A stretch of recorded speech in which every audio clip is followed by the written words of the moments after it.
Hello, hello, fearless listeners. Are you ready for another episode of Let Fear Bounce? It's the podcast that's all about conquering challenges and facing our fears. I'm your host, Kim Lengling, and each week we'll dive into inspiring stories, expert insights, and practical tips to help you turn your fear into your greatest ally.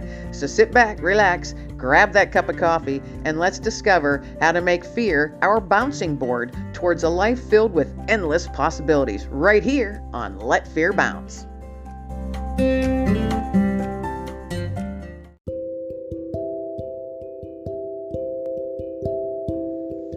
Have you asked yourself who's going to take care of your pet should something happen to you? Well, I've got an answer for you. The Do-It-Yourself Pet Estate Will Kit that gives you peace of mind that your family pet will be cared for when you are no longer physically able to care for them, with easy step-by-step instructions that guide you through the task of completing forms necessary to add your furry loved one to your existing will. Visit KimLenglingAuthor.com to find out more.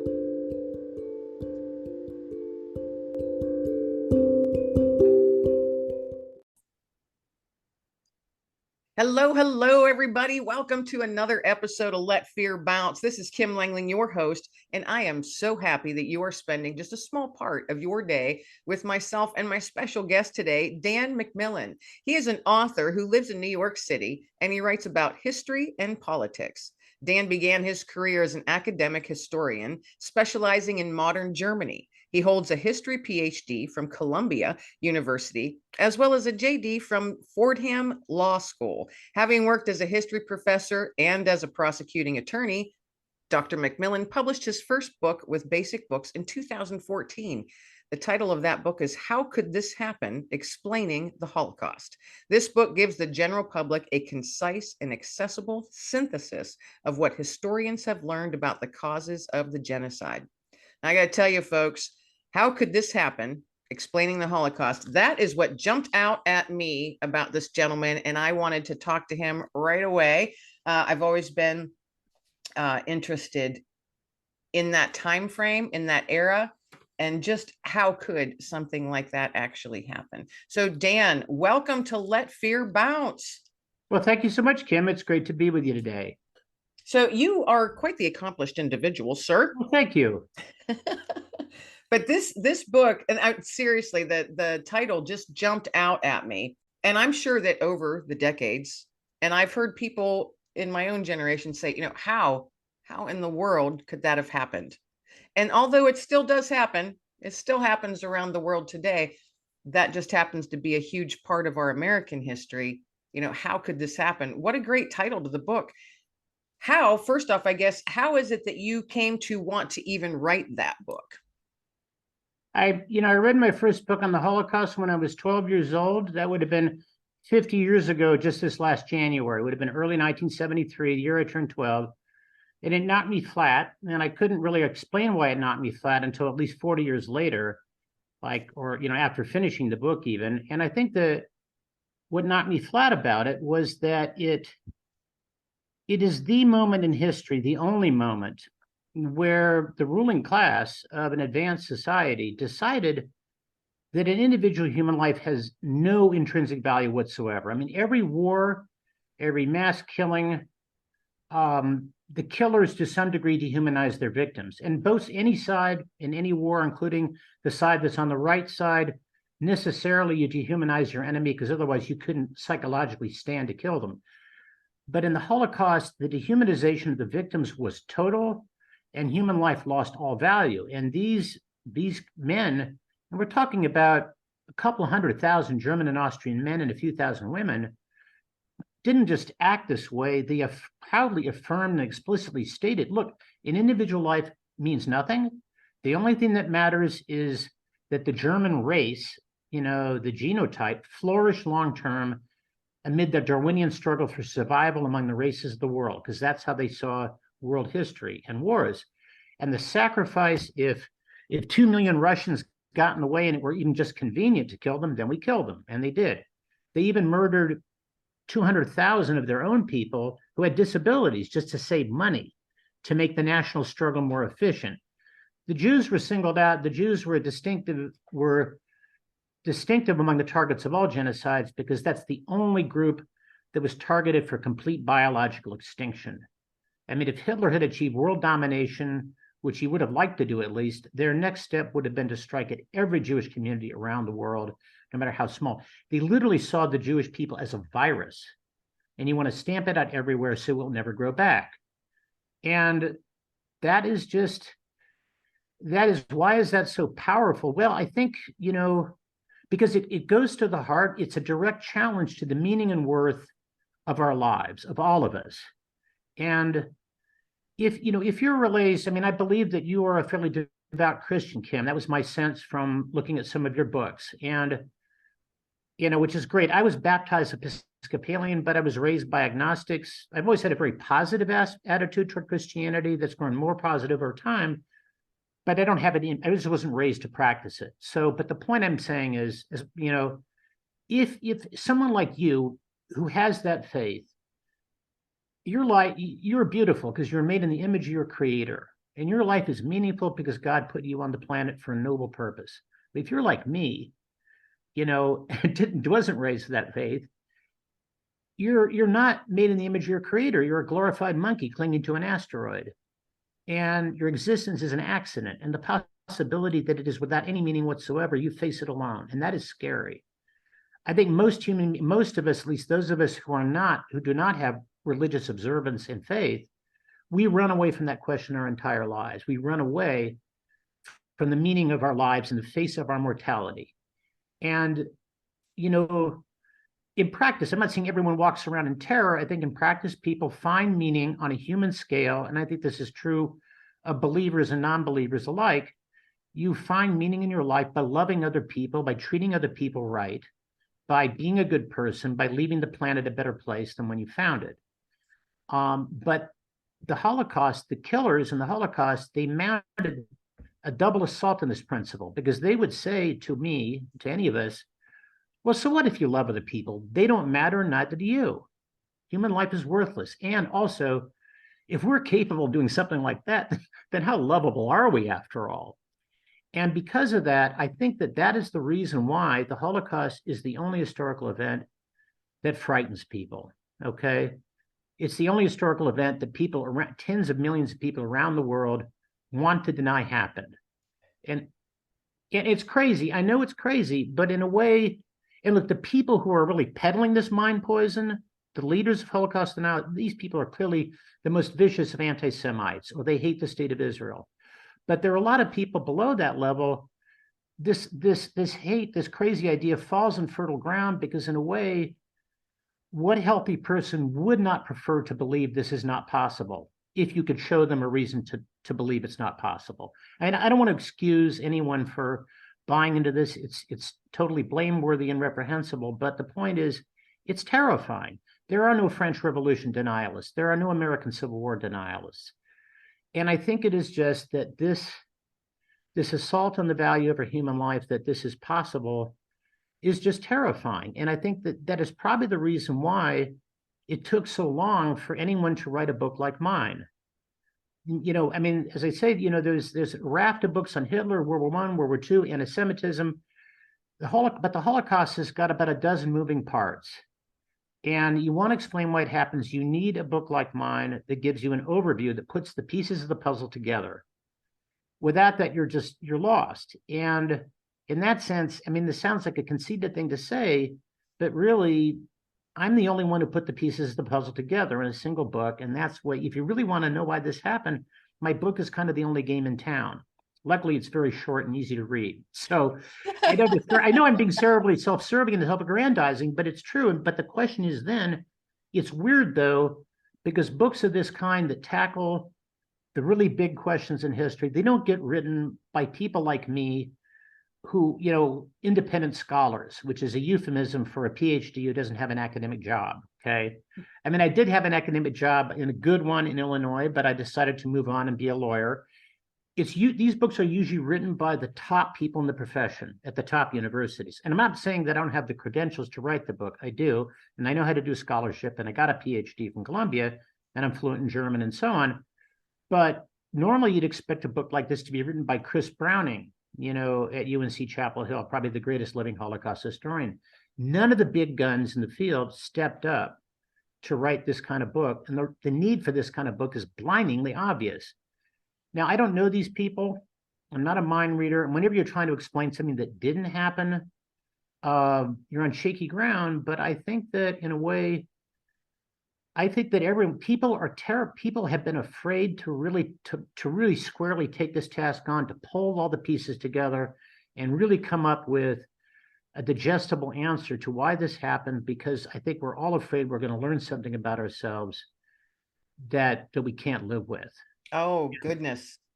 And That nails it right there. Because for me, my question, so I think since I've even been able to read, that time frame has always, my attention's always been drawn to that time frame. And the question in my head was always, how did so many people follow such evil?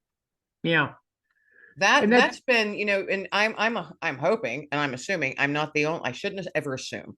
I'm hoping I'm not the only human on this planet who has had that question.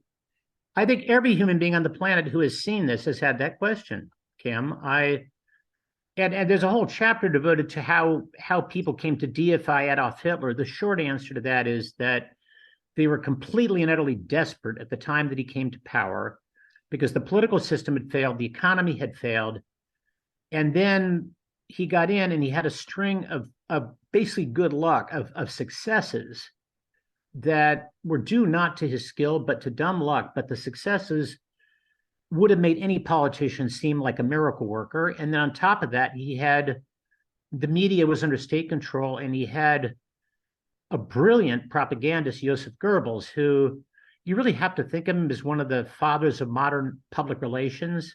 I mean, people who don't do PR don't have a photo of Goebbels on the office to look for inspiration, right? Right? No one wants to say that. I would never say that like at a media studies convention or something, but it's the reality. The guy was a genius, an evil genius. And so they were able to create this myth of Adolf Hitler being this really someone who was superhuman, or even someone of supernatural capabilities, an instrument of divine providence, which is how he saw himself. And if you actually look at the successes he had, which were so remarkable, and given the information available to the German people, it's not at all strange. But one of the reasons why it was possible for human life to lose all value is that Hitler became the ultimate source of law and morality in Germany. And when law and morality depended on the whim of an individual rather than on principles, that means there's no morality at all. It became the solvent. It dissolved all law and morality.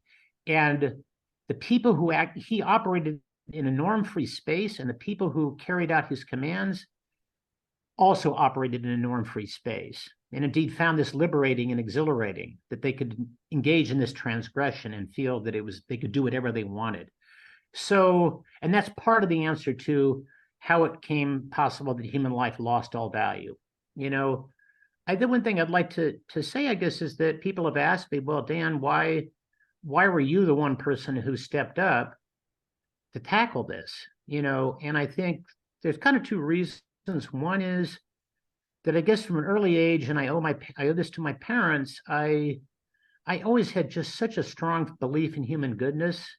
And that belief has only grown stronger over the years as I've encountered people through my life. And I've met people who behave badly, but also through my study of history and through the progress that humankind has made in our short time on the planet, how we have improved, just in our country, how we have improved morally, just like since the founding of our republic. I mean, our founding fathers were great men by the standards of any day. They were as good as men get by the standards of any day, yet they owned slaves and thought this was fine. Here today, is there still prejudice and injustice in our society? Yeah, there's plenty, but compared to the distance we've come, just as one little factoid out of like thousands. Anyway, my faith in human goodness was always so strong. I always felt confident that I would find an understanding of this event that would leave my faith in human goodness intact. And indeed, in a way, it's left my faith in human goodness stronger than ever, because I've studied this is in many ways the most depraved thing that human beings have ever done. Not necessarily the most hurtful. In some ways, slavery over the time did more damage and hurt more people and it's still hurting people today, for example. But as far as the depravity of the men who did it, the Holocaust is the lowest of the low. And nonetheless, having seen this, um, if you can find an explanation for that, that then leaves you able to see that most of what we've done in our history is ultimately praiseworthy and demonstrates our strengths and our fundamental goodness, then your belief in human goodness is unshakable, as mine is now. And I guess the other reason why I was kind of the one to step up is this, that I just like fear. It's the spice of my life. I was telling you before we got on, that I set out to be a rock climber when I was a teenager, and then I made 3 ascents of El Capitan, which is the biggest wall in North America. And by the south, takes 4 days. I was also really a hardcore practitioner of free soloing, which is climbing without a safety rope, which takes a lot of mental self-discipline, shall we say. You can't give into your fear at that point. And everything has been like a series. And so this was the scariest unanswered question in history. And then on top of it, to step up and take a shot at it as an unknown independent scholar, instead of like being a big gun in the field already. And, from their point of view, it's like, who is this upstart taking on our big question, And I know for a fact that some of those guys were not too happy with me for that. They kind of like, who is this punk, says he's going to explain the Holocaust. Well, I did. So Well, somebody has to. well, yeah, and also if you look at the dust jacket of the book, you see a bunch of big names who did read the book and think I did a pretty good job. So I'm very proud of it. I'm especially proud of how readable it is and how short it is, because people have lives and they don't have time to read a book that's too long and badly written. So, but I think that yeah, it's just it attracted me. I had to confront it in order to maintain my faith in human goodness, in order to uphold my belief in the value of human life, which is where I find meaning for my life. I find meaning in my life through loving really all of humankind is really my philosophical stance. And so I had to sort of find a way, well, how can I love human beings if we're capable of this? And so I had to understand that. And it was just intimidating as all heck and scary because it's such a big question. And so, yeah, I guess the two reasons why I was the one who stepped up are just my indiscriminate affection for humankind and the fact that I enjoyed fear, So because it was fear to scary. you, it's like an adrenaline boost to you. It is, but it's a lot more than that because like writing a dissertation, that's not adrenaline. That's a 2-year slog. That was the hardest thing I ever did, but it's just fear. Adrenaline is part of it, but part of it is also the challenge of managing fear and not panicking is fascinating. But I think the most rewarding part of it is just soldiering on day after day in something that's intimidating, that's just a steep, long uphill climb, a slog, and just kind of taking the attitude that, maybe I will fail, but it's exciting to try, and I'm just going to give it my best shot. That is really, really the deep reward is. But it is also true, there are moments where you punch through fear, and that is, and you get a lot of that in rock climbing, and that's very exciting. So true. I have not ever rock climbed, and I didn't realize until I was in my mid 30s that I had an issue with height. Oh, really? And I had no idea that I had this problem until I was helping to build my garage, and I was sitting on one of the walls holding one of the trusses Yeah. while the other person was, screwing and nailing on the other side, and I was holding the one end so it stayed steady. And then when I went to move on, scoot down the wall to catch the next truss and hold it up, I was frozen. On the I ladder. on the side of the wall. I was up sitting, I was straddling the wall of the garage because it had no roof. I see. So they're flipping up trusses and I'm catching them and holding You're them. trying to slide over and grab them and hold them. Yeah. Yeah. And I could not move. I was completely frozen and I'm going, I'm not even that high off the ground. Now, if I would have fallen off that wall, yeah, I probably would have got hurt, but I would, wouldn't have been horrid. But I was literally frozen. And someone had to climb the ladder and pry my fingers off of the truss and like hug me from behind and walk me down the ladder. I have no idea what happened, but ever since then, I get vertigo if on certain heights, Yeah, like on a bridge or looking over the side of a bridge or climbing a ladder. It's amazing. I yeah. Well, then I think rock climbing is not for you, Kim. no, no, You it's know, not. look, you can't be good at everything. Yeah, That's fear right. fear of heights is a deal breaker, I think, you know. It is. And even and it's funny because you said, you face the fear, you like it, and you like, and sometimes you just punch through your fear. That is one that I have tried over and over to punch through. And for whatever reason, it's a toughie for me. Well, when it's really, Kim, when it's really something that's that instinctive and primal that you can't reason with, it's you're not that's not your hill to die on. That's not what to focus on. What you focus on, I mean, that I, is things that intimidate you, but at least on an intellectual level that you're capable of doing them, or that there is no downside to failure. I mean, the biggest fear, frankly, that I think constrains almost everyone in their lives is the fear of failure, which ultimately is like a fear, I guess, of being ashamed or being ridiculed or that you will be diminished by failing. And it's so liberating to realize that, failing is a positive thing. It's something to be proud of because it means you're trying. Right. There's a saying that someone shared with me. That the guy's a therapist, and it really he uses a lot with his clients. The master fails more often than the novice tries. And isn't that That's awesome? I yeah, love that. Yeah, I do too. That's awesome. yeah. Now, So I always look at failure. Now, I try and think back, maybe when I was younger, I had a fear of failure, but I don't recall. Um, my thoughts have always been, if I'm going to fail, fail forward.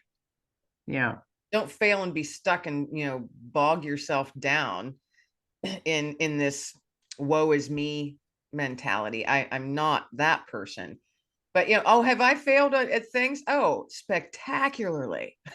you know, but yeah, I've also always learned, and as long as my mind is open enough to say, okay, wow, Kim, you failed and you did that wonderfully. You did really well failing at that. So what did you learn from it? yeah. Well, that is very much the right attitude. So, So um, what have you feared and failed at, but then yet you learned from it?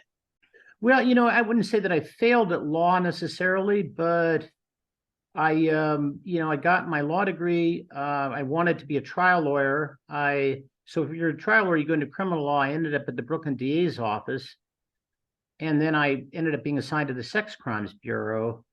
I don't know. Well, I felt like I'd failed, although I think most people wouldn't say that. But basically, I found that, working on a daily basis with women who'd been raped, that's the complaining witness. You're a prosecutor. You're trying to get justice, for this victim, which is a noble and praiseworthy goal. But at the same time, you have to share their suffering. And I'm a pretty empathetic person, and it just tore me up. It tore me apart. And it just, I guess, at the end of it, I was talking to a friend about it later. I mean, I just quit after 2 years, and then I needed about a year to lick my wounds. It was just really bad for me. I can And understand that, and being the empathy part. I can understand your empathy because I too have empathy. And in my spare time outside of what I do is I'm a huge advocate for veterans, huge advocate for good, veterans. bless So you, bless you.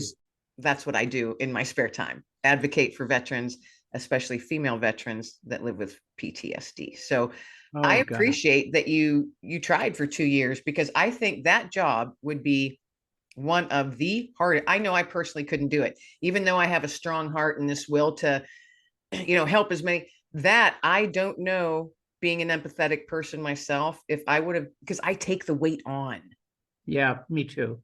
and I would have buckled under it eventually, and it wouldn't have been healthy for me, and then I would have been no good for, because there are times I have to step back, and I Yeah, think I think that that is strength in itself when you realize, I can help these people, but I'm also destroying myself at the same time. Eventually, I'll be no help at all. Yeah. Well, it was a, it kind of, that was part of how it came together. And a friend of mine said that ultimately helped me make my peace with. He said, "Well, I'm strong in some ways, but not in that way." And I think also for me going forward, I guess the lesson is that, I do in various ways want to help people. That is ultimately my orientation in life.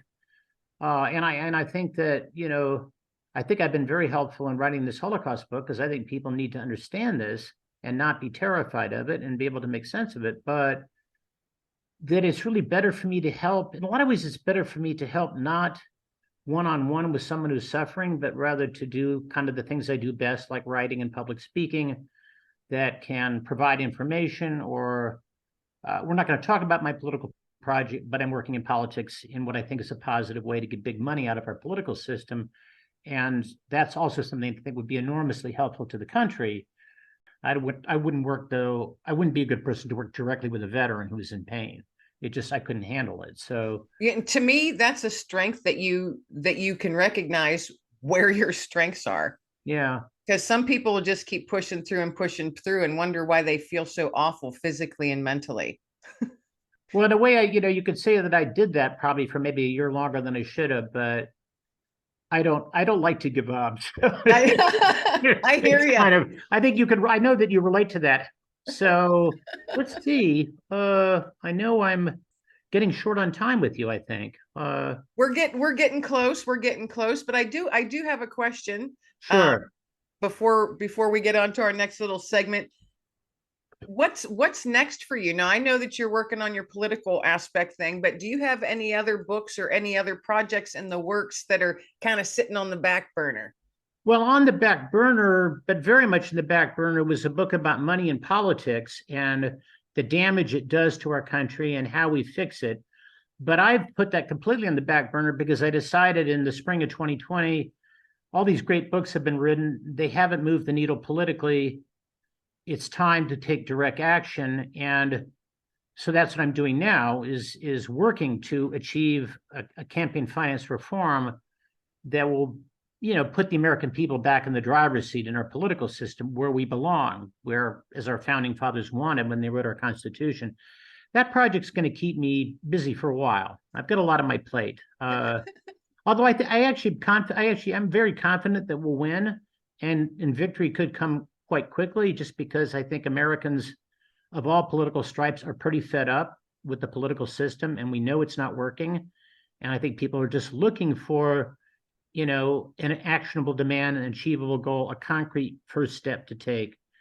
And that's what I'm focusing on. And so, but that also involves, it's a learning curve because I'm learning things about politics, and we commissioned a poll last month, and what do the poll numbers mean? And I've got experts advising me. So it's a whole new career and a whole new skill set and a whole new set of knowledge to learn, and I also like learning new things and like new challenges. So that's going to keep me busy for some time. And it's great. I'm loving it.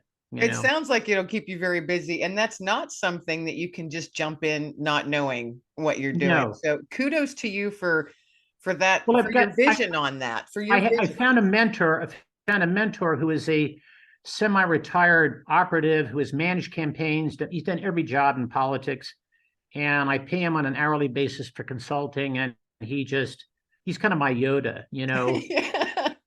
a little better looking, but only a little, A little bit better looking. I like to tell him that, I was going to say, I'm sure you've shared that with him before too, haven't you? Yeah, actually, I haven't shared that with him, but I will at the next opportunity. But but also because I think partly because he knows that I'm going to have to develop a tough skin. He is just totally unsparing. He laughs at me when I say things that are politically stupid, like ideas I have. He says, "Dan, yeah, that makes a lot of sense, right? What about this? You didn't think about?" Oh, gee, gosh, Glenn, I guess you're right about that. Yeah, Glenn, yeah, Dan. But it's good. Yeah, you would have to have a tough skin. You would have to have a very, very tough skin. Yeah, yeah. So good for you. Good for you, and good luck. Best wishes on all of that, sincerely. Thank you. So we're getting ready to wrap up this episode, and I always ask all my guests to leave a nugget of hope with the listeners that they can just tuck away and carry with them for the rest of the day. So, what would your nugget of hope be today? Well, I guess one is about the Holocaust, which is to say that we have learned, from it. People say, oh, there's still genocide that happens. True. But we're not going to see genocide in our country or in Germany, any of the first world countries. I mean, we really, after World War II, at the Nuremberg trials, we really created the idea of human rights, which had never existed before. Crimes against humanity had never existed before. And in our country, in Germany, and all these countries, we have been teaching ourselves that, prejudice of every kind is not good. We have done our best to strengthen the democratic form of government, which is the best defense against that kind of crime. And we've avoided major wars by and large. We really, I mean, not entirely, but by and large, and more. So in all these ways, all the sort of first world countries, all our friends and allies, that is capitalist democracies, we have created societies that in moral terms are superior to every human society that came before. Not because you and I are candidates for sainthood. I mean, you might be, but I'm not. I'm But not. because we have evolved, human beings evolve, and human beings, I guess the last thing I would say about human nature that I've learned as an historian from decades of study, it's essential to our nature to aspire to progress, to want to become bigger and better and higher in moral terms than we have been. And you look across the centuries, we have done so. Sometimes it's one step forward and two steps back, but the upward trend is unmistakable. And no matter how bumpy or bad it gets, 30 years from now or 50, the long term, the future of humanity, as far as I'm concerned, is very bright. I think beautiful things are going to happen. And I already feel today that we live in a society that is so much more decent than it was 60 years ago in so many ways. And so, yeah, I guess it's not just a question of hope, really, Kim. I am sunnily optimistic, so. And I love that. So thank you for sharing that. I You're agree. welcome. I agree with that, because I think most folks, folks in general, they may let themselves get mired in all of the dark stuff that's floating around in the media, or Yeah, television, radio, books that they read, social media, what have you, and they're yeah, forgetting to look around and see, wow, there is an awful lot of good out there. yeah. I think they put their blinders on. And yeah, just a little reminder, folks, take those blinders off, because there is a lot of goodness out there. There truly is. Yeah, most, Yeah. most definitely. So Thank you so much, Dan, for being my guest. This has been a true pleasure. good. Me too. An eye opener to me, and I hope to listeners as well. And I sincerely hope that they all hop on, and all the links that will be available in the show notes, folks. But I can't imagine why folks wouldn't want to read How Could This Happen? Explaining the Holocaust. For those that, have always had that question in their head, like I have, oh Yeah. my goodness, how could that have happened? And to have a book out there that, you've taken so much time and effort to put together for folks. I thank you for that. I thank you for your Thank diligence you. and your perseverance in doing that. I truly Well, appreciate I it. really appreciate that, Kim. Thank you. And I will be getting myself a copy here very shortly. There's nothing I like better than a paying customer. One other thing I would Yeah. say about the book, I don't know if we're still being recorded, but uh, it's the book itself, for the most part, is not terribly grim or depressing, because it's not about the Holocaust itself. It's about the middle term and long term causes. There are a couple of chapters that are kind of tough going. Most of it's not, and that's also worth thinking about, because sometimes people think, "Oh, a book on the Holocaust is going to upset me." Some of it will upset you, but most of it not, and that's worth Well, and knowing. So it's an upsetting topic. So I don't think, however you put it, you can't make it all daisies and sunshine. no, that's true. you Yeah, know. Well, yeah. Dan, thank you once again for being my guest on Let Fear Bounce. This, again, like I said earlier, this has been a true pleasure. It's been for me too, Kim. And anytime, love to speak with you in future. Awesome. I would love to have you back, and we will have to make sure that happens. Terrific, Kim. Thank you very much. All right. Thanks again. And everybody out there listening, thank you so much for tuning in to another episode of Let Fear Bounce. This is Kim Lengling, your host. Everybody be well, stay well, and be blessed. And that is a wrap, my fearless friends. Thanks for bouncing along with me on another episode of Let Fear Bounce. I hope you're feeling a bit motivated and ready to take on any challenge that might come your way in the coming days. Be sure to hit that subscribe button so you never miss an episode of Let Fear Bounce. Tune in each week for your dose of inspiration from my amazing guests from all over the world. So until next time, keep bouncing forward and stay fearless, my friends. Everybody be well, stay well, and above all, be blessed.